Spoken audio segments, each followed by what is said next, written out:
Another day in our tropical update as of 8 a.m. PST, September 22nd. There's tropical depression beta, which has just been downgraded to a depression. It's inland over Texas. It's good. Let's look at the latest advisory. And high resolution imagery and satellite observations off of radar shows that the system has moved a little further inland and has weakened to a tropical depression. It's also drifted to the northeast. The convection's pretty much gone.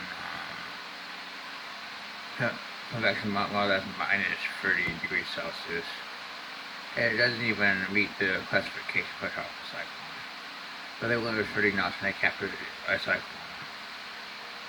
It still has velocities of 35 to 40 knots at 1,500 to 2,500 feet. Which is why they always kept it a cyclone. It's doing 0.45 by 2 knots. The share occurred around beta remained weak. However, water vapor indicate that a broad mid to upper level trough over western Texas is moving slowly eastward, and that feature should gradually force beta east-northeastward later today and tonight, followed by a faster motion towards the northeast all Wednesday and Thursday across Louisiana, Mississippi, and dissipate before dissipate on day 4. So they kept pretty much the same idea that they have with the TPC and the core. They think heard their forecast track. God damn this thing! It doesn't reply me.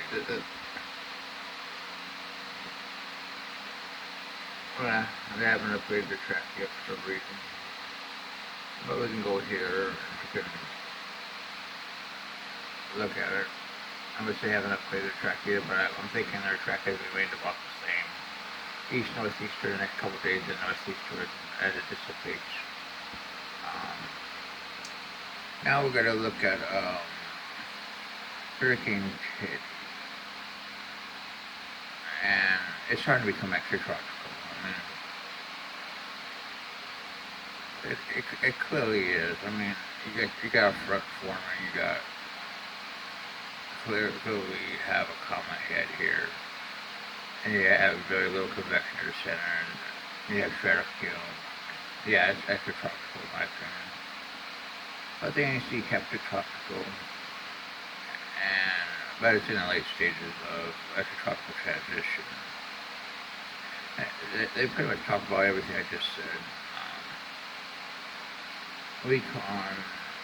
Romania hurricane advised in its history was predicted at 290 knots at a neighborhood of 122 knot flight level winds and 75 knot SMRF. That's another side of extra tropical transition because you have pretty strong winds at the upper levels while having weaker winds at the lower levels. Extra tropical systems have stronger winds further up in the atmosphere.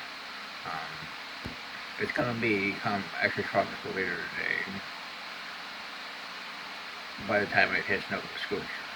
And it's going to weaken over cold water north of the jet stream. It then should turn northward today and northeastward tomorrow ahead of the next trough in mid-latitude. This will take post-tropical Teddy over Nova Scotia and Newfoundland during the next couple of days, with the cycle likely being absorbed into a larger extratropical cyclone west of the Newfoundland in 2 to 3 days. Well, it's going to still remain a hurricane for the next 12 hours and weaken to extratropical system up towards below tropical storm force. We could take a look at the graphics.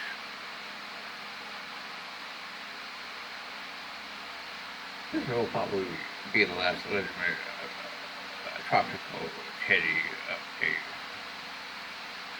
There's the IR of it. There's the track. Taken in Nova Scotia, there's tropical storm around 70 knots tomorrow, which is in line with all the models. So it's going to weaken.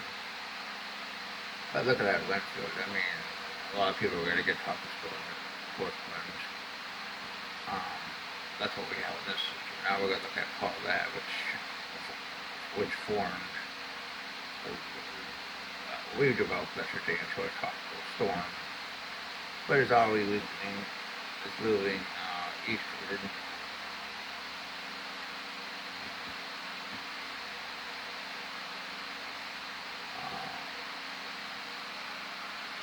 5V42 deconvection near the center of Coca-Cola has dissipated this morning, and Tugla now consists of low top showers warmer than -30°C. ASCAT shows 33 knots. Only 33 knots, so they were 35 knots, so it's weakening. Large to middle shear, cool sea surface temperatures are expected to continue to weaken, and it's becoming forecast to become warmer at low in 36 hours. It's moving eastward at 12 knots, and this motion is expected to continue through Wednesday as the cyclone winds in the flow on the area to trough to its north.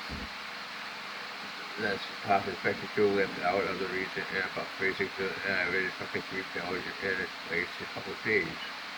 We can show you the graphics for this.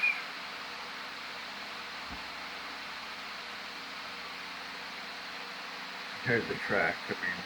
Forecast ahead east to east northeast for the next couple of days and turn the swing back to the south of the ridge roads. Then west on the base, which the real model show. Now this thing could reform long term, who knows? But that's what we have called that. But we expect it just to dissipate, but who the hell knows what its future is going to be? That all you had to go up once. Now we're going to go to low, which is a tropical storm in the Eastern Pacific. The circumstance has improved slightly over the past several hours. The last curve actually become a little more symmetrical. Here it is. It's under a less vertical shear than it was yesterday. Have actually closer to the center. And that's what they're talking about. Satellite estimates show 45 knots. But the northeastern shear is expected to persist. And the cyclone is only going to be over 26°C for 24 to 36 hours. So they expect some slow strengthening to 65 knots before it reaches the polar water. It's moving 290 by 11 knots. On the south side of the subtropical ridge, it's supposed to continue through Wednesday, followed by enter to the west. We can show you the graphics for it. Here's an IR, here's the track. Here's the models in support of that track. Clearly pretty good agreement. Just the mosquito hurricane. Really, that's what we have for this system. We got another system that has a 10% chance over Cuba that could move back to the north and reform into a cyclone. But I'd say I agree with that only 10% chance. It doesn't look too good. It definitely doesn't have much support. But it's worth watching. Look at this. What's left of Ridgeford is really sucking this up a little low. I'm more interested in this. I'm labeling it right now. It's about a 10% chance. Because, let's be honest, when you look at this, convection, low pressure, you just have to label it or something. And it's expected to move to the northwest and get caught up in the trough. Let's take a city out to sea. There's the models.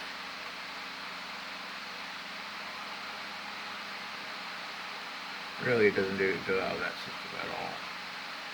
It doesn't do well with the expected cost system either.